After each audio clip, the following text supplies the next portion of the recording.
Hi everyone, and welcome back. We are joined again today by Professor Hola a todos y bienvenidos de nuevo. Economist Hoy nos acompaña otra vez el profesor Michael Hudson, un excelente economista y prolífico escritor, para hablar sobre este acuerdo comercial entre la Unión Europea y Estados Unidos, y si esto significa o no una mayor subordinación por parte de la Unión Europea. Así que bienvenido de nuevo al programa. Welcome back to the program. Gracias. Es bueno estar de vuelta, Glenn. Bueno, uno de los objetivos clave de la Unión Europea para que exista es utilizar el poder de negociación colectivo de los 27 Estados miembros para conseguir acuerdos comerciales más favorables. Y una de las motivaciones principales ha sido lograr una mayor simetría en la relación entre Estados Unidos y Europa, como dos socios iguales y los dos pilares del occidente político. De nuevo, estas han sido las ambiciones, pero realmente nunca se han alcanzado. Sin embargo, en el reciente acuerdo entre la UE y Estados Unidos, von der Leyen capituló de manera efectiva por completo. Effectively capitulated completely. That is, the United States got everything and the EU got nothing. Es decir, Estados Unidos lo consiguió todo y la UM no obtuvo nada.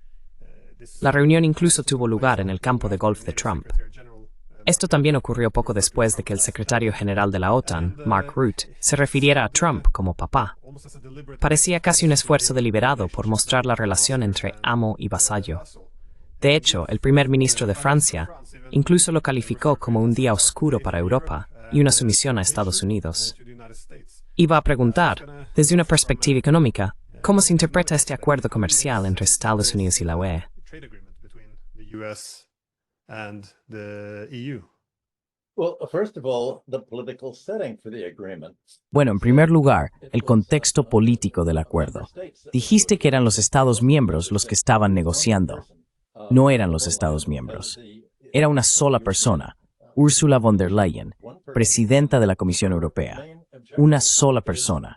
Y su principal objetivo es luchar en la nueva Guerra Fría contra Rusia. Y el New York Times, en Estados Unidos, que es el portavoz de derechas, del Estado profundo, de los intereses neoconservadores, resumió lo que estaba ocurriendo diciendo que mientras tú dices, y casi todos los demás periódicos dicen, sí, fue una concesión, fue unilateral, el New York Times cita a Maroš Šefčovič, si he pronunciado bien su nombre, el comisario de Comercio Europeo, quien dijo el lunes en Bruselas, no se trata del comercio. It's not about the trade. It's about geopolitical. Se trata de volatilidad geopolítica. En otras palabras, todo gira en torno a la confrontación con Rusia. Y von der Leyen, de la Comisión Europea, dijo que en realidad esto consistía en encerrar a Estados Unidos y Europa en una nueva guerra fría contra Rusia. Que todo esto forma parte, básicamente, de lo que equivale a luchar hasta el último ucraniano, salvo que en este caso es Europa luchando hasta el último resquicio de rentabilidad por lo que está haciendo. Se podría considerar como la ucranianización de Europa. Trump le ha dicho a Europa que vosotros y Rusia os peleéis. Estados Unidos no va a pagar por eso. Básicamente, Europa va a pagar, y lo hará en gran medida comprando bienes y productos estadounidenses. Y lo siento, he tenido problemas con el micrófono.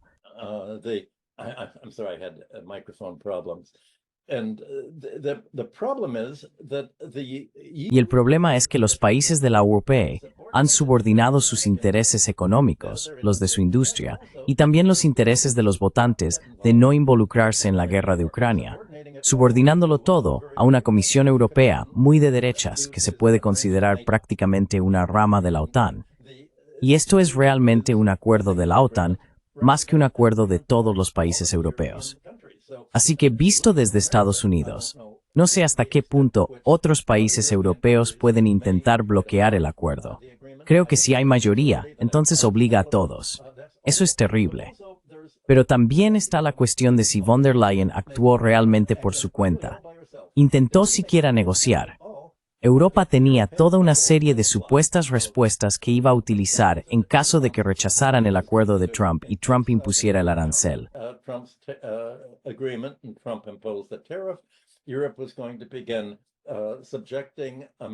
Europa iba a empezar a someter a las empresas estadounidenses de Internet y a otras compañías al impuesto mínimo global. iba a bloquear las exportaciones estadounidenses hacia Europa. Básicamente, iba a reorientar su comercio hacia Rusia, presumiblemente para obtener su gas de Rusia en lugar de Estados Unidos. No tenía que hacer nada de esto, pero simplemente se rindió. Y la pregunta es, ¿por qué? Creo que en parte es simplemente la lógica de cómo se conoce a los alemanes, que no son negociadores.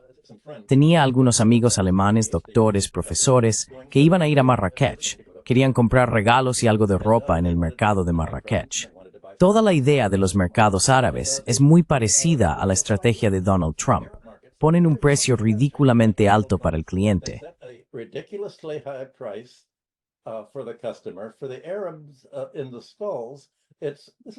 Para los árabes, en los puestos, esto es un juego, y disfrutan del juego. La forma en que lo juegan es que ponen un precio muy alto solo para dar la oportunidad de que el cliente piense en términos de una magnitud elevada. ¿Y qué sucede entonces? Esperan que el cliente regatee a la baja. Pero los alemanes no regatearon en absoluto. No sabían que lo que se supone que deben hacer es decir, no, ese precio es ridículo, y luego ofrecer quizá una décima parte del precio. Y luego intentan decir, bueno, tenemos alternativas. Está el típico argumento, bueno, alguien más lo vende más barato, no puedo pagar más que tú. Mira, están allí. Hay toda una negociación. Lo que me han contado es que muchos de los puestos árabes esperan que los europeos sientan que han conseguido una victoria si logran que bajen el precio a la mitad del precio ridículo que han pedido.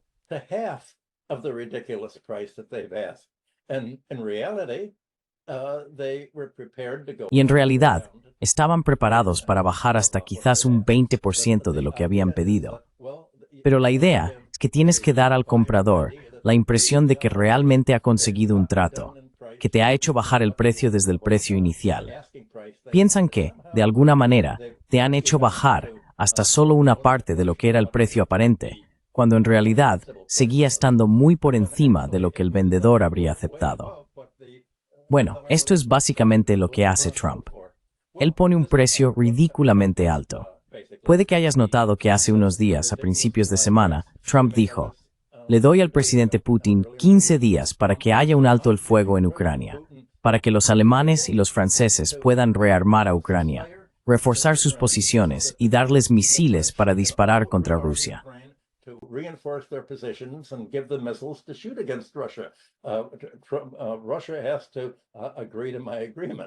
Rusia tiene que aceptar mi acuerdo. Bueno, Rusia simplemente ignoró todo el asunto y obviamente no tiene intención de rendirse ante Trump. Simplemente siguen su propio camino. Von der Leyen se rindió. Realmente, que yo sepa, apenas hubo ningún intento de negociación, y Trump había hablado primero de un arancel del 30% sobre los productos europeos. Lo redujo todo a un arancel del 15% sobre los productos europeos. Y así von der Leyen actúa como si dijera, mirad, lo he rebajado a la mitad de precio. Bueno, hemos vuelto al zoco árabe de la negociación al estilo Trump. Y el hecho es que Estados Unidos consiguió que Europa no tuviera ningún arancel sobre las importaciones estadounidenses. Lo dejó en cero.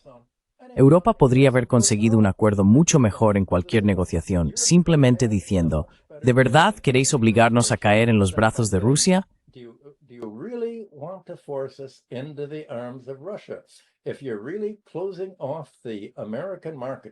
Si realmente están cerrando el mercado estadounidense para nosotros, ¿qué es lo que están amenazando con hacer con sus aranceles del 30% y todas las exigencias especiales que están imponiendo? Que gastemos 750.000 millones de dólares en comprar productos estadounidenses y trasladar nuestra industria a Estados Unidos, invirtiendo allí. Si el precio es empujarnos hacia una depresión, si el precio es aumentar nuestro gasto militar del 2% del PIB al 5% del PIB, ese 3% extra, todo el crecimiento del PIB, se va a destinar a sufragar los costes militares de Estados Unidos para luchar la Guerra Fría contra Rusia. ¿Está Europa realmente dispuesta a sacrificar todo su crecimiento, que hoy en día ni siquiera llega al 3%?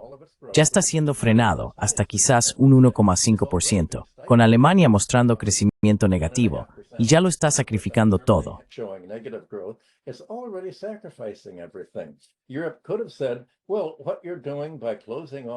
Europa podría haber dicho, bueno, Lo que estáis haciendo al cerrar el mercado estadounidense realmente nos está obligando a volver a los acuerdos previos a 2022. Cuando ocurrió la lucha rusa con Ucrania en 2022, vamos a tener que replantearnos eso.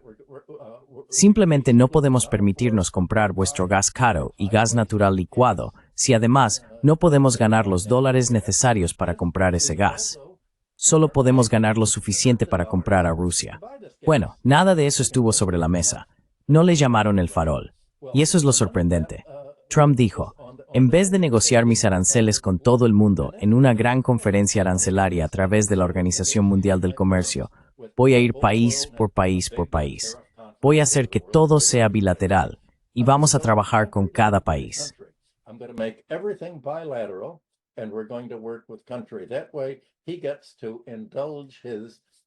De ese modo, él puede darse el gusto de su placer psicológico de pelear con otros países. Le encanta pelear. Para Trump, toda la idea de la presidencia es darle la oportunidad de entrar en una pelea tras otra, intentando ser el ganador cada vez. Y eso significa hacer que otros países sean los perdedores, no lograr un beneficio mutuo. Bueno, Alemania podría haber hecho esto, pero eso no es lo que quiere von der Leyen. Puede que sea lo que quieren algunas industrias alemanas. Puede que sea lo que quieren las industrias francesas. Sin duda, puede ser lo que muchos votantes en Europa desean.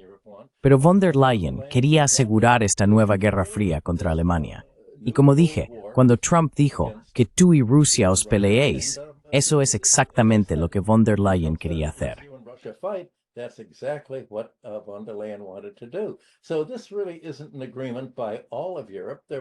Así que esto realmente no es un acuerdo de toda Europa.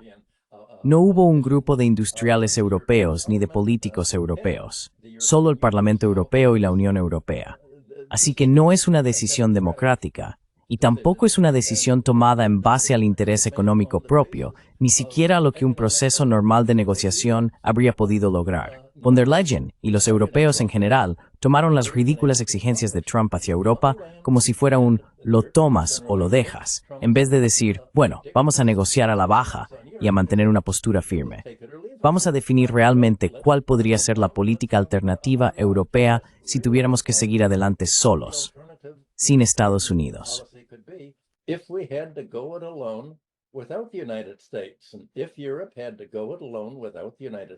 Y si Europa tuviera que valerse por sí misma sin Estados Unidos, tendría que reorientarse hacia esa parte del mundo, Asia Oriental, Rusia y Asia Oriental, que está creciendo, en lugar de vincular sus lazos económicos a, sí, tiene el mercado estadounidense, pero en realidad el mercado estadounidense está disminuyendo. El mercado estadounidense no está creciendo salvo en productos del complejo militar industrial. El mercado de consumo estadounidense está reduciéndose porque los consumidores ya están tan endeudados que están dejando de pagar sus préstamos para automóviles, sus hipotecas, sus créditos bancarios. Esta es la economía a la que Europa está atada por destino, y creo que eso es muy autodestructivo.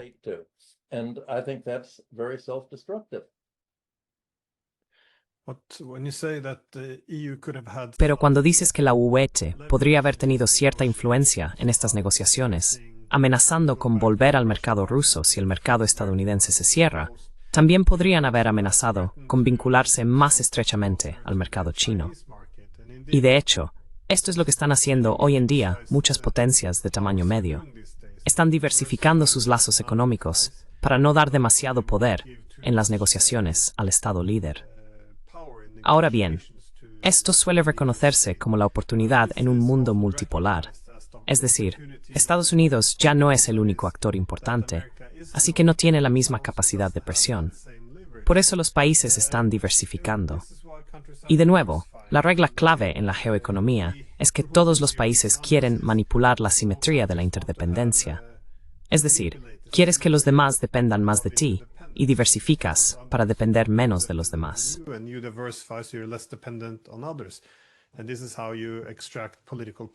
Y así es como se extrae el poder político. Ahora bien, por eso es tan importante diversificar los lazos, diversificar la conectividad económica. Pero vemos que los europeos han socavado un poco su propia posición porque se han aislado de Rusia y cada vez más de China. Y cuando los estadounidenses volvieron a imponer sanciones a Irán, los europeos les siguieron. El principal problema es que los europeos parecen aislarse de otros centros de poder. Y se ha asumido que si simplemente priorizamos a Estados Unidos en todo, si demostramos nuestra lealtad u obediencia, entonces seremos recompensados. Estados Unidos entonces nos verá como un verdadero amigo, porque esa es la mentalidad, que no se trata de intereses, sino de amistad. El problema es que, cuando te aíslas de todos los centros de poder y solo te vinculas a Estados Unidos, no tienes ninguna carta que jugar.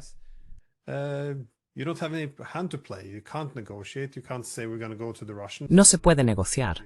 No se puede decir que vamos a acudir a los rusos cuando los europeos echan espuma por la boca cada vez que hablan de Rusia. Quiero decir, se han reducido a sí mismos y han empeorado las cosas. Creo que cuando estás en una guerra, como lo estamos ahora contra Rusia, te vuelves muy dependiente de las garantías o seguridades de Estados Unidos. Estados Unidos, de nuevo, en la geoeconomía, quiere convertir esa dependencia en lealtades políticas y económicas. Y ahora América está sacando provecho de ello. Es decir, como has dicho, y también como confirma el comisario de Comercio de la UE, esto no es solo una cuestión económica. Firmamos acuerdos comerciales horribles para que Estados Unidos permanezca en Europa y, en el mejor de los casos, continúe esta guerra contra Rusia. ¿Se ha convertido esto también en una guerra hasta el último euro?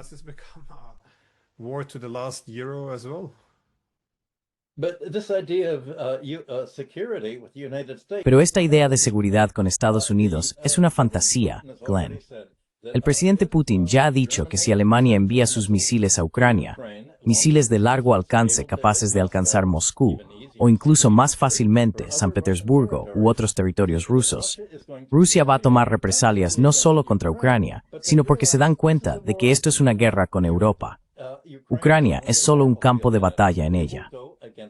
Iremos contra el país que suministre los misiles. Bombardearemos Alemania. Y si es un misil inglés o británico, bombardearemos Gran Bretaña, bombardearemos Francia. Estados Unidos no va a entrar en guerra con Rusia y arriesgarse a una guerra atómica si Rusia bombardea Alemania.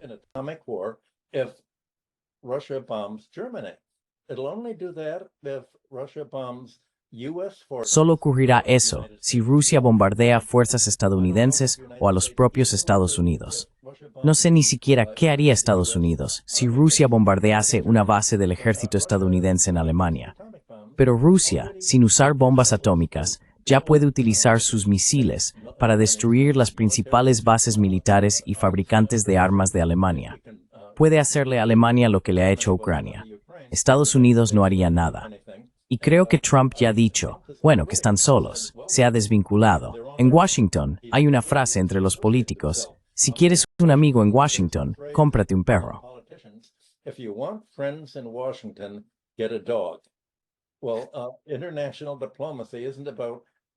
Bueno, la diplomacia internacional no se trata de amistad entre naciones. Sé que Rusia siguió esa política. La Unión Soviética lo hizo durante muchos años después de la Segunda Guerra Mundial. Casi se arruinó construyendo la presa de Asuán en Egipto. Gastó una enorme cantidad de dinero pensando que eso le compraría amistad, pero no consiguió controlar Egipto en absoluto. Pensó que estaba obteniendo una amistad con Israel porque tantos judíos rusos emigraron a Israel. Eso no ayudó en absoluto. Las naciones no tienen amigos, tienen intereses. Así que la idea de amistad realmente significa: ¿existe un compromiso de tratado militar?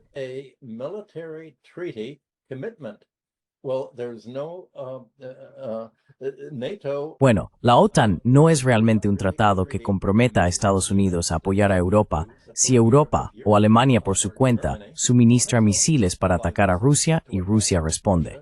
Esto no es una acción defensiva. Alemania sería la agresora. Es muy importante darse cuenta de que Merz en Alemania y von der Leyen en la Comisión de la EU quieren que Alemania luche específicamente contra Rusia. ¿Y el coste? Creo que el presidente Putin ya ha dicho que lo intentaron en la Segunda Guerra Mundial. Lo intentaron en la Primera Guerra Mundial. Miren lo que les pasó. ¿De verdad quieren que eso vuelva a ocurrir? Pues bien, esto ha llevado inmediatamente a la prensa europea a inventar una historia de portada absolutamente absurda. cover story, and I can't believe that the European Y no puedo creer que los votantes europeos se tomen esto en serio. Los neoconservadores pro guerra en Europa están diciendo, bueno, Rusia podría invadirnos de nuevo. Tenemos que defendernos contra una invasión rusa. Una invasión de Europa requeriría 20 millones de hombres, de los cuales tal vez 10 millones morirían. No hay ninguna manera concebible en la que el presidente Putin haría eso. Ningún líder de ningún país que cuente con el apoyo de su población puede librar una guerra terrestre contra otro país en el mundo actual.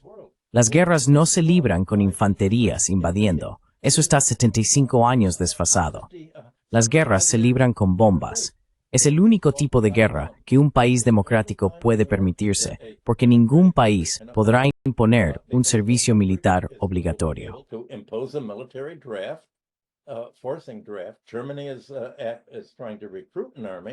Alemania está intentando reclutar un ejército, pero no se trata de un servicio militar obligatorio.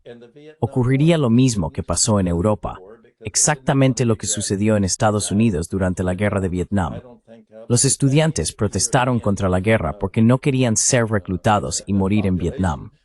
No creo que ninguna población europea aceptara un reclutamiento militar para una guerra completamente innecesaria. No hay ninguna razón económica ni política para atacar a Rusia, salvo el hecho de que von der Leyen y, francamente, el resurgente movimiento nazi alemán quieren desmembrar Rusia junto con Estados Unidos, para hacerle a Rusia lo que los neoconservadores estadounidenses le hicieron a la Unión Soviética en los años 90.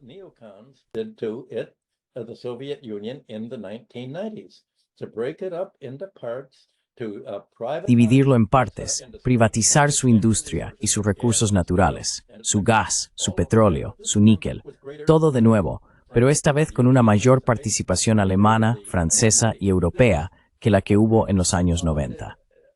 Esto es una quimera, y no hay manera de que Rusia permita ser dividida en las partes que el escenario estadounidense ha entregado a Europa, diciendo, bueno, todos podemos dividir Rusia. Podemos hacer que Europa Occidental conquiste Rusia una vez más, como acabamos de intentar desde las cruzadas, avanzando hacia Lesnies.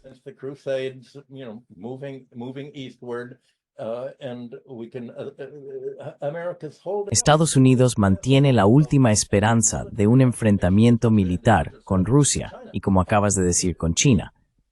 Lo que culminó toda esta discusión fue cuando von der Leyen salió y dijo, bueno, la única cosa, el domingo en la reunión, lo último que dijo, bueno, lo que ahora hemos acordado es estabilidad y fiabilidad. Pues eso es una locura, porque no hay estabilidad con ningún acuerdo que haga el presidente Trump. Puede cambiar los acuerdos y lo hace a su antojo. Supongamos que Alemania o Europa empiezan a importar más vehículos eléctricos chinos y coches chinos y comienzan con China. Supongamos incluso que empiecen a exportar equipos de grabado de chips desde Holanda.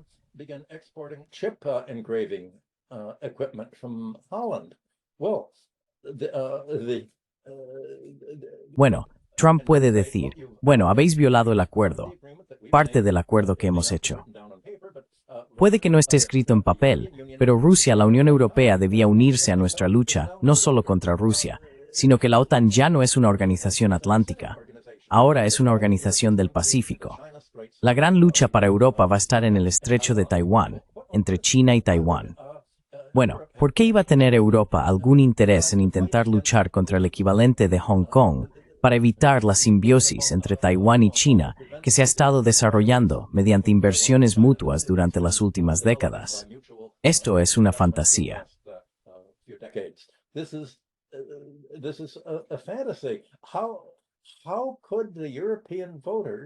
¿Cómo se podría convencer a los votantes y a los medios europeos de que de alguna manera luchar contra el enorme crecimiento del mercado chino, la tecnología china y los precios bajos chinos, la capacidad de producir mucho más barato que la economía estadounidense, cómo pueden creer que la OTAN debería involucrarse en una lucha entre China y Taiwán, sin mencionar a Rusia? Esto es lo que no tiene ningún sentido desde cualquier enfoque materialista. Y no entiendo por qué. Debe de haber algunos políticos europeos que han logrado llegar al poder sin la bendición y promoción de Estados Unidos y sus organizaciones no gubernamentales, sus subsidios y su descarado soborno. Bueno, supongo que lo que ya estamos viendo es una reacción nacionalista contra todo esto. Reaction against all this. If there's a nationalistic reaction but no elections yet. Si hay una reacción nacionalista, pero aún no hay elecciones, estamos en una especie de periodo interino entre los gobiernos actuales que están en el poder. Macron en Francia será destituido, será su partido reemplazado por la derecha en las próximas elecciones. Lo mismo en Alemania. Tomarán el poder Alternativa para Alemania y otros partidos. Lo mismo en Inglaterra. Estamos en un estado de interregno, donde los gobiernos en el poder y la subordinación de los gobiernos nacionales a una sola persona en la Unión Europea. Von der Leyen, con su pasado nazi, sus inclinaciones belicistas y su deseo de conflicto militar con Rusia, junto con Merz en Alemania, están de alguna manera al mando de comprometer a Europa con una política que no es del interés de Europa, que no cuenta con el apoyo de la mayoría de los votantes y que está conduciendo a una agitación política.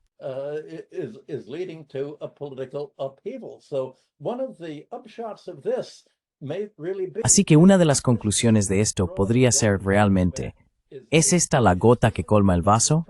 ¿Es este acuerdo con Trump la palanca que finalmente ha hecho que la Unión Europea, tal como está estructurada ahora, subordinando sus intereses a la OTAN, al Departamento de Defensa de Estados Unidos, al Departamento de Estado de Estados Unidos y a los neoconservadores pro-guerra, se cuestione si este es realmente el camino por el que los países europeos quieren ir o están dispuestos a ir? ¿Qué puede hacer Europa?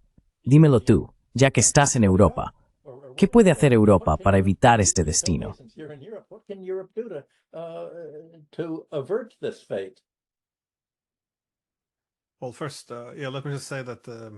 Bueno, primero, permítanme decir que esta idea de que tienes aliados permanentes, creo que el lenguaje es parte del problema que tenemos, porque seguimos refiriéndonos a aliados y amigos, asumiendo que los intereses son idénticos. Y supongo que una parte clave del problema es que hoy en día todos los intereses se presentan como valores, y eso en cierto modo oculta los diferentes intereses de los estados. Así que, al subordinar completamente la política exterior a Estados Unidos, se asume que de alguna manera seguiremos estando en el mismo bando, que tenemos los mismos intereses.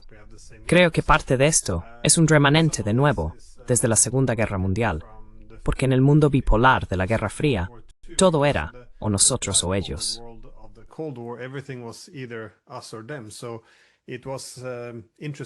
Así que los intereses estaban más alineados, simplemente porque solo había dos centros. Y bajo el orden unipolar, creo que el objetivo de perseguir una hegemonía colectiva también alineaba los intereses. Pero no creo que los europeos estén preparados para, o comprendan, lo que implica una distribución multipolar del poder, porque los intereses serán ahora mucho más diversos, y Estados Unidos no se centrará en Europa. Los europeos solo pueden tener cierto poder de negociación con Estados Unidos si también tienen alternativas, para no tener que aceptar cualquier cosa que se les proponga. Me recuerda al primer ministro británico, Lord Palmerston, que no tenemos aliados permanentes, no tenemos enemigos permanentes, solo tenemos intereses permanentes.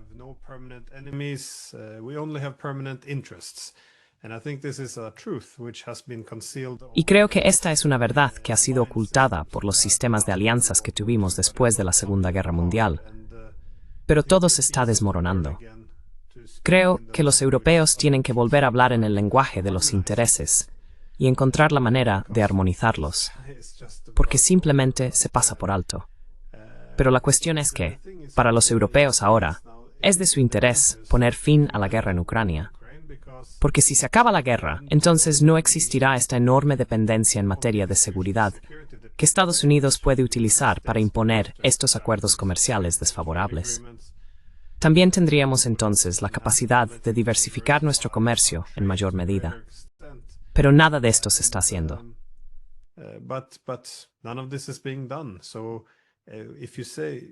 Así que si dices, de nuevo, que nuestro interés nacional, especialmente para Alemania, es vincular su economía más estrechamente a Rusia, no se te permite decir esto porque entonces eres pro-ruso. Ya sabes, no es pro-alemán, es pro-ruso. Así que es una forma muy simplista y propagandística de ver el mundo. Y creo que los indios también están preocupados por la posibilidad de ir por ese camino, porque ahora Trump va a castigar a la India. Si la India comercia con Irán, son castigados. Si comercian con Rusia, son castigados. Y por supuesto, lo mismo se aplicará si comercian con China. Así que la lógica es que, si no quieres ser castigado por Estados Unidos, tienes que aislarte de todos estos otros centros de poder. Pero al final del día, no van a ser recompensados por ello.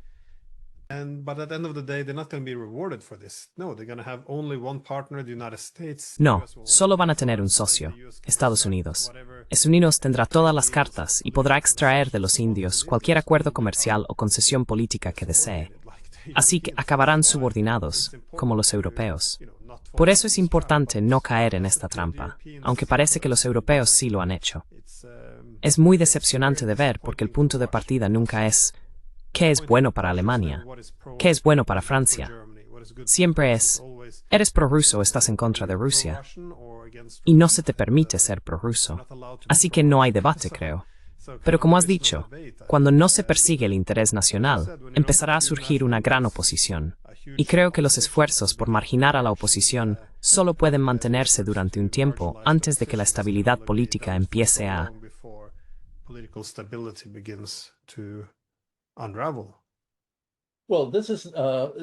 Bueno, esta alineación de intereses no tiene nada que ver con el tipo de mundo que Estados Unidos dijo que estaba introduciendo en 1945. Se suponía que debía haber una igualdad de naciones, y la idea era que realmente existía una convergencia de intereses entre Estados Unidos y los demás. Lo que Trump ha dicho es exactamente lo contrario. Él dijo, en términos de intereses, que en cualquier negociación que haga con otro país, Estados Unidos tiene que ganar. Hay ganadores y perdedores. Para Trump, es un juego de suma cero, y dice que vamos a ganar en cualquier acuerdo. Presenta cualquier acuerdo que haga, ya sea con Inglaterra, con Europa, con Israel o con otros países, como uno en el que Estados Unidos ha ganado y ha salido victorioso. Así es como él ve la diplomacia, como una lucha entre quién va a ganar y quién va a perder. Y él es un matón.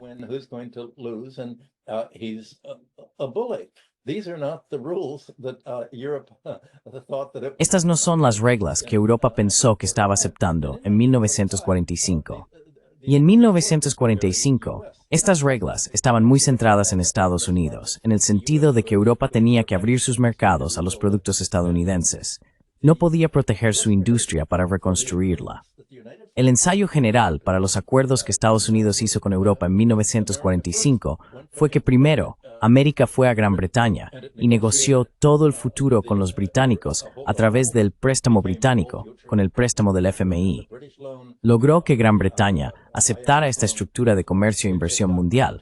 Y una vez que consiguió este control sobre Gran Bretaña, entonces presentó a la Europa continental un fait accompli. Dijo, vale, Gran Bretaña lo ha hecho. Esta es la situación. Y Europa lo aceptó. Bien, avancemos rápidamente a los últimos meses. El primer acuerdo comercial que hizo el presidente Trump fue con Gran Bretaña.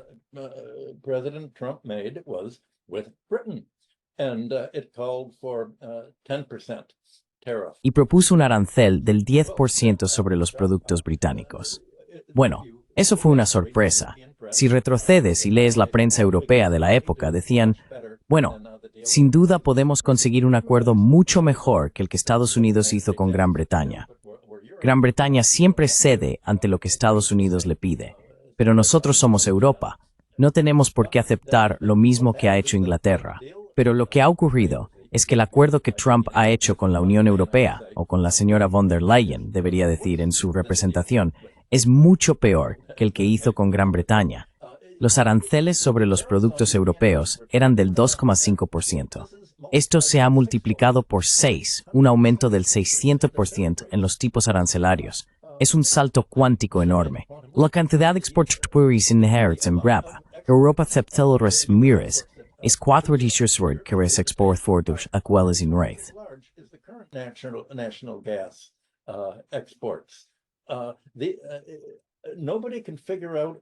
Nadie puede entender, haciendo los cálculos, cómo Europa puede permitirse gastar tanto dinero en importar más gas natural. Ni siquiera existe la capacidad portuaria para hacerlo. ¿Cómo demonios puede lograr todo esto? En cuanto a la inversión europea en Estados Unidos, ¿qué va a pasar? La industria automovilística alemana va a deslocalizar su producción, salir de Alemania y establecer filiales en Estados Unidos. Eso no es posible, porque si Europa continental, Japón o cualquier otro país se traslada a Estados Unidos, estará sujeto al arancel del 50% de Estados Unidos sobre el aluminio, el acero y otros productos. Esto va a encarecer tanto la industria estadounidense. Ayer, los precios del acero ya empezaron a subir en Estados Unidos como resultado de los aranceles al acero.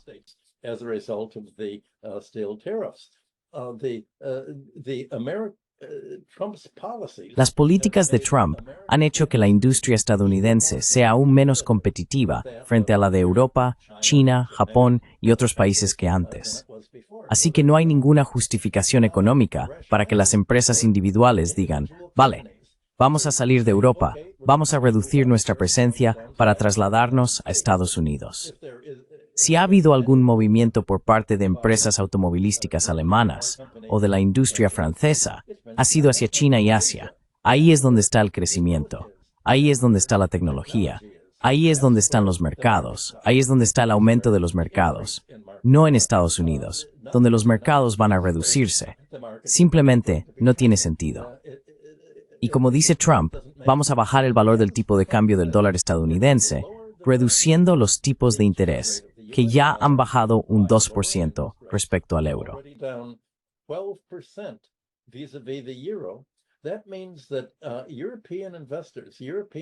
Eso significa que los inversores europeos, las empresas matrices europeas que han establecido filiales en Estados Unidos, han visto cómo su inversión de capital ha perdido un 12% si se mide en euros. Eso supera con creces cualquier beneficio que pudieran haber obtenido en Estados Unidos.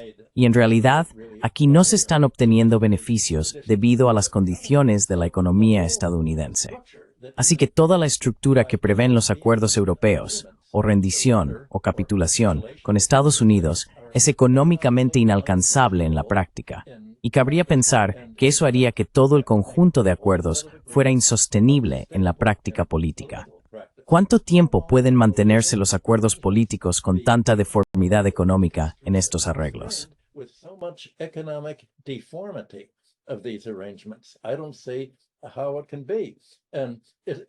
No veo cómo puede ser así. Se puede ver el efecto de que Trump cambie las reglas con lo que ha pasado en Japón.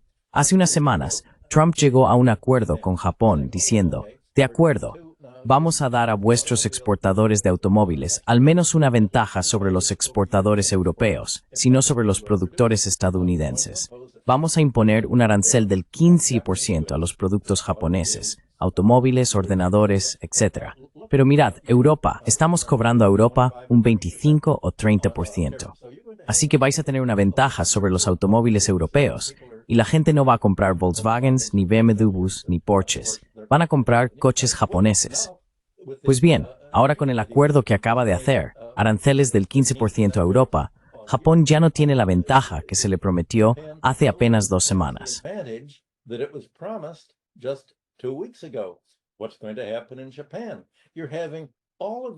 ¿Qué va a pasar en Japón?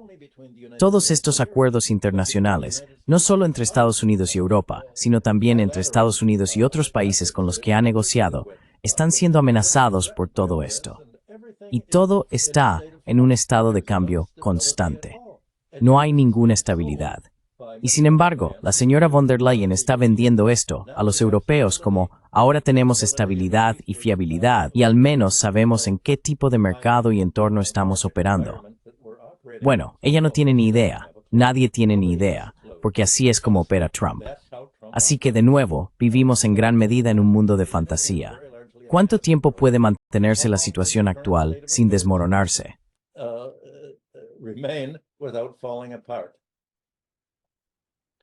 Fantasy world is there, and, Mundo de fantasía es la expresión adecuada. También he pensado un poco en la comparación con esto. El 5% que los europeos van a gastar ahora en armas estadounidenses. Bueno, en armas. Ese es el acuerdo bajo la OTAN.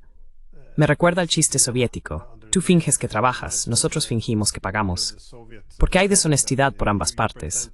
Los europeos realmente no van a pagar el 5%. No pueden, no tienen el dinero.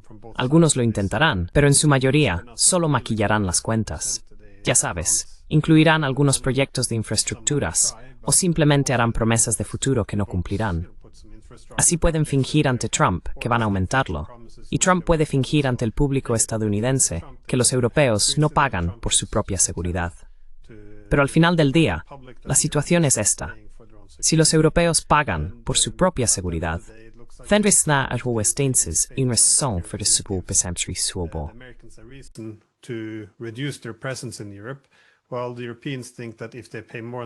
Mientras los europeos piensan que si pagan más por su seguridad, recibirán la recompensa o el agradecimiento de Estados Unidos, es decir, que Estados Unidos seguirá permaneciendo en Europa, siguen engañándose entre ellos y a sí mismos. Pero al final del día, esto está dando lugar a resultados y objetivos muy diferentes. En cuanto al tema de la militarización y su aumento, parte de este acuerdo también tenía que ver con inversiones extranjeras en Estados Unidos y la promesa de comprar más armas estadounidenses.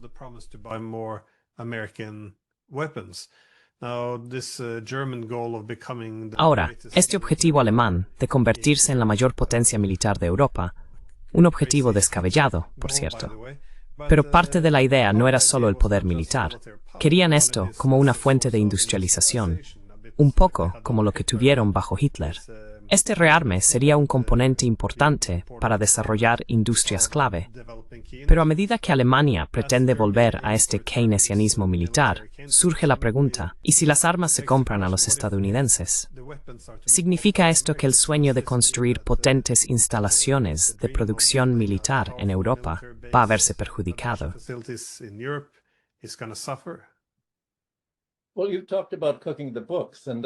Bueno, has hablado de manipular las cuentas y he leído informes sobre lo que van a hacer. Una forma de manipular las cuentas es que los europeos digan, bueno, ¿qué es la seguridad nacional? Sí, hemos acordado gastar un 5% en seguridad nacional, pero ¿qué es la seguridad nacional? El calentamiento global es sin duda un asunto de seguridad nacional, así que vamos a incluir el presupuesto para el calentamiento global en eso. Pero si a Europa le preocupa el calentamiento global, que mire lo que está haciendo Estados Unidos. Las acciones militares de Estados Unidos contribuyen tanto al calentamiento global como si el ejército estadounidense, las Fuerzas Armadas estadounidenses, fueran el 29º país más grande del mundo en cuanto a contribución al calentamiento global. Es el gran contaminador global. Trump ha sacado a Estados Unidos de todos los acuerdos sobre el calentamiento global y ha eliminado todas las regulaciones contra la contaminación de las centrales eléctricas de carbón en Estados Unidos.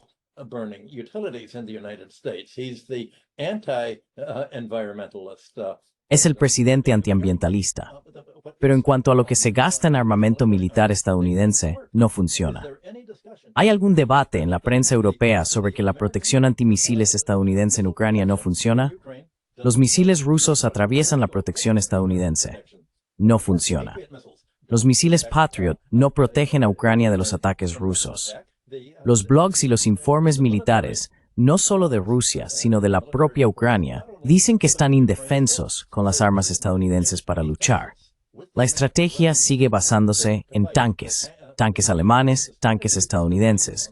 Básicamente, todos los tanques han sido destruidos por drones. Y en la guerra actual, donde la nueva arma que se ha introducido son los drones destruyen los tanques.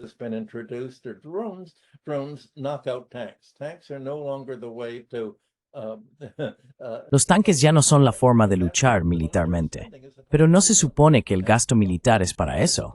Tanques que no funcionan, sistemas de defensa antimisiles que no funcionan, misiles Patriot que no funcionan. ¿Cuál es el sentido de gastar dinero en defensa militar si no es eficaz para defender el país? Es posible que Europa envíe un misil alemán a Ucrania para usarlo contra Rusia. Y cuando Rusia tome represalias contra Alemania, no tendrá medios para protegerse de los misiles supersónicos rusos que pueden atravesar cualquier defensa que la OTAN haya instalado allí. Así que Europa no está en condiciones de enfrentarse a Rusia.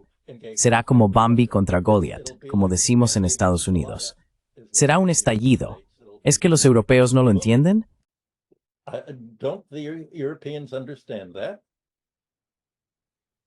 Oh, seemingly not. It's well, if you Aparentemente no. go through the media of, Bueno, si revisas los medios de cualquier periódico alemán, escandinavo, francés o británico, verás que el lenguaje se ha simplificado mucho y se ha vuelto más superficial.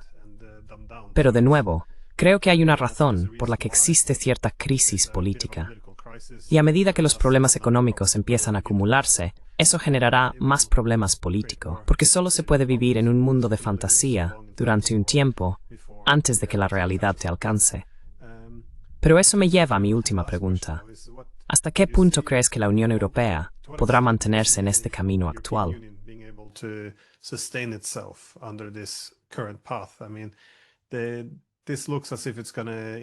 Quiero decir, esto parece que va a intensificar la desindustrialización. Y una vez que la UE realmente demuestre que no es capaz de aportar beneficios, sino que en cambio se convierte en una carga, hay que preguntarse de dónde sacará von der Leyen su poder. Por ejemplo, cuando los alemanes fueron a China para intentar negociar buenos acuerdos comerciales, llega la UE. Y mientras los alemanes querían asegurar esos acuerdos, los burócratas de la UE se ponen a lanzar amenazas y a intentar dar lecciones a los chinos. Así que sí, hay que preguntarse, ¿crees sobrevivirá a esto?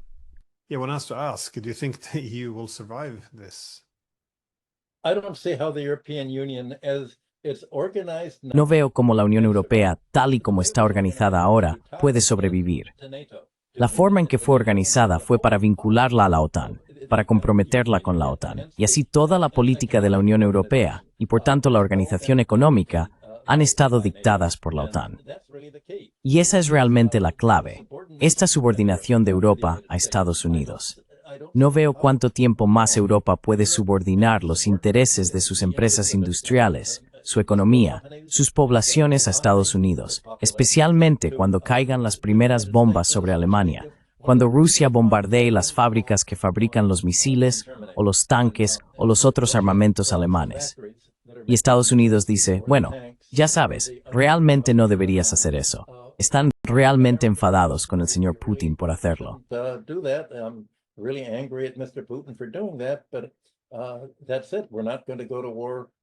Pero eso es todo. No vamos a ir a la guerra con Rusia por esto. Fue Alemania quien lanzó la bomba, quien lanzó el misil. No veo cómo puede sobrevivir Europa, especialmente si miran a otros países. Incluso la pequeña Canadá se ha enfrentado a Estados Unidos. México se ha enfrentado a Estados Unidos. Brasil se ha enfrentado a Estados Unidos. Europa ha sucumbido a Estados Unidos más que cualquier otra parte del mundo. Debe haber alguna cobertura mediática sobre cómo otros países han logrado realinear su comercio. Brasil ha dicho, de acuerdo, hemos perdido el mercado estadounidense, vamos a adaptarnos. China se ha adaptado. Ya no importa soja de Estados Unidos.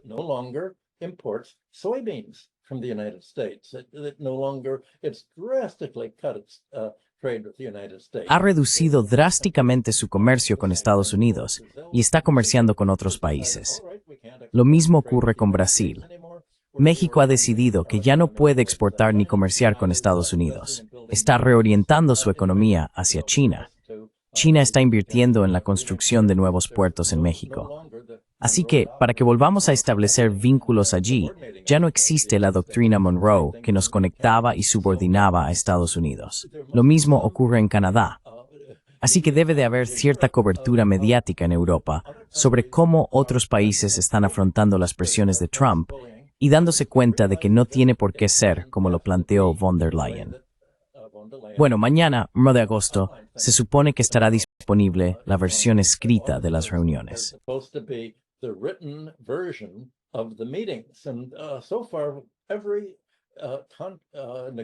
Hasta ahora, en cada negociación que Trump ha realizado con otros países, la versión estadounidense de los documentos es muy diferente de la versión redactada por sus contrapartes.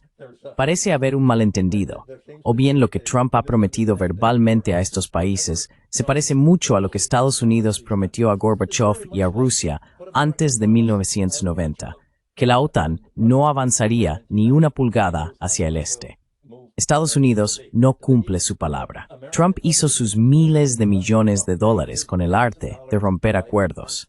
Así es como negocia, Así es como Estados Unidos ha negociado durante los últimos 250 años, desde la independencia, desde los tratados que firmó con las tribus nativas americanas por sus tierras. That it's made with the Native American tribes for their land. It doesn't, it's willing to break. No lo hace, está dispuesto a romper. Así que volvemos a los turistas alemanes en Marrakech. Hay algo que les hace dudar a la hora de negociar con el espíritu de los matones estadounidenses. No lo sé. ¿Explicas eso en términos de carácter nacional, psicología, o por el hecho de que Europa realmente está dirigida por neonazis que quieren una nueva guerra fría con Rusia, como han dicho Putin y Lavrov? Dijeron que no es Europa la que negocia, es el viejo sueño del partido nazi. Y como dijo Merz, esta vez vamos a reconstruir la Wehrmacht. Y Putin ha dicho, bueno, ¿qué le pasó a la Wehrmacht la última vez? ¿De verdad es esto lo que va a hacer Europa? Last time. Is this really what Europe is going to? Yes, it is. And this is Sí, lo es. Y esta es la línea roja. La línea roja para Rusia son los misiles alemanes en el campo de batalla ucraniano, lo que significa que ahora es una guerra de la OTAN contra Rusia. No es Ucrania contra Rusia. No es la Unión Europea, Alemania, Francia y Reino Unido apoyando a Ucrania. Es luchar contra Rusia. Ucrania es solo un campo de batalla donde se está produciendo esta lucha entre la OTAN y Rusia, con la participación de Estados Unidos. Y Trump dice, bueno, ya no voy a participar activamente en la OTAN. Me voy a centrar en la lucha con China como nuestro principal rival. Ese es el verdadero contexto en el que cualquier acuerdo debería enmarcarse. Any agreement should be framed in terms of. Yeah, I think why Europe is unique is Creo que la razón por la que Europa es única es por la asociación que ha tenido con Estados Unidos durante los últimos 80 años. Europa realmente solo tuvo cierta cohesión bajo la dominación estadounidense, a lo que a menudo se le llama el pacificador. Así que, si Estados Unidos lidera, entonces británicos, franceses y alemanes no compiten. No hay esa competencia en materia de seguridad, ni siquiera por el liderazgo en Europa. Esto tuvo un efecto mitigador, que permitió dejar de lado las tensiones. Creo que simplemente no existe otra imaginación política sobre cómo organizar Europa fuera del pacificador estadounidense. Así que, cuando el mundo cambia ahora, Estados Unidos da señales de que va a priorizar otras partes del mundo. its priorities in other parts of the world. I think it's just they engage in wishful Creo thinking. que simplemente se entregan a ilusiones, a una especie de mentalidad de búnker, esperando que si se regresa un poco a la Guerra Fría, Estados Unidos verá el valor de quedarse aquí. Por eso tienes a personas como Kallas diciendo, oh, si no puedes derrotar a los rusos, ¿cómo vamos a derrotar a los chinos? Hay que derrotar. Ya sabes, realmente están haciendo todo lo posible para atar a los estadounidenses a Europa. Además, si no cuentan con Estados Unidos, entonces tendrán que reconsiderar toda su relación con Rusia. Porque una vez que terminó la Guerra Fría, tomamos una decisión. Dijimos, no importa esa idea de Gorbachev de una casa común europea. No, never mind this Gorbachev's common European home. Let's create a Europe without Russia.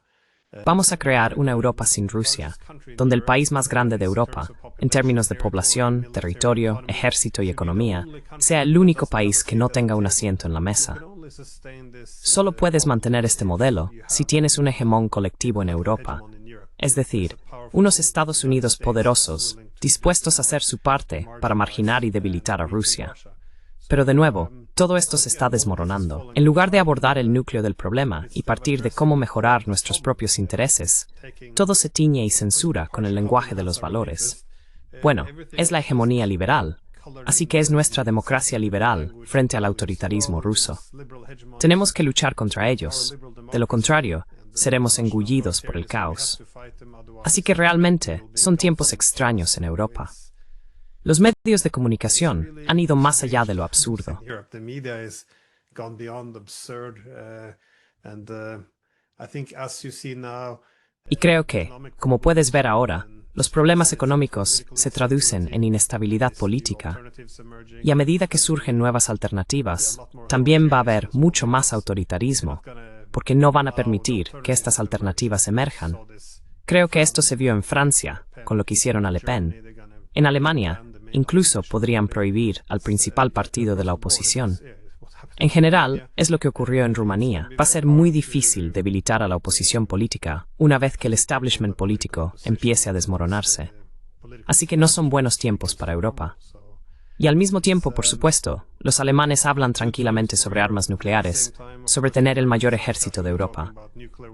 Y todo esto se basa en la idea de que, bueno, no son como en el pasado, han cambiado. Creo que esto no va a acabar bien. Pero bueno, ¿algún comentario final antes de terminar? No, lo has resumido perfectamente. No, you've summed it up. It's chaos. And I don't know. Es un caos, y no lo sé. No hay manera de prever lo que va a suceder. Tienes razón, los intereses creados tienen tal control sobre los medios de comunicación y sobre los partidos existentes en el poder, y la capacidad de bloquear cualquier intento democrático de votar por una alternativa, como ocurrió en Rumanía. Y mientras los europeos intentan aislar a Hungría y a otros países que pueden no estar de acuerdo, esto ya no es democracia. Esto no tiene nada que ver con el tipo de mundo que se prometió en 1945. Es la inversión de aquel mundo. Y si hemos de tomar en serio a Putin, es un resurgimiento del nazismo. Y la prensa rusa dice, bueno, no vamos a perder otros 22 millones de personas. Vamos a acabar con esto muy rápido si hay algún ataque contra nosotros.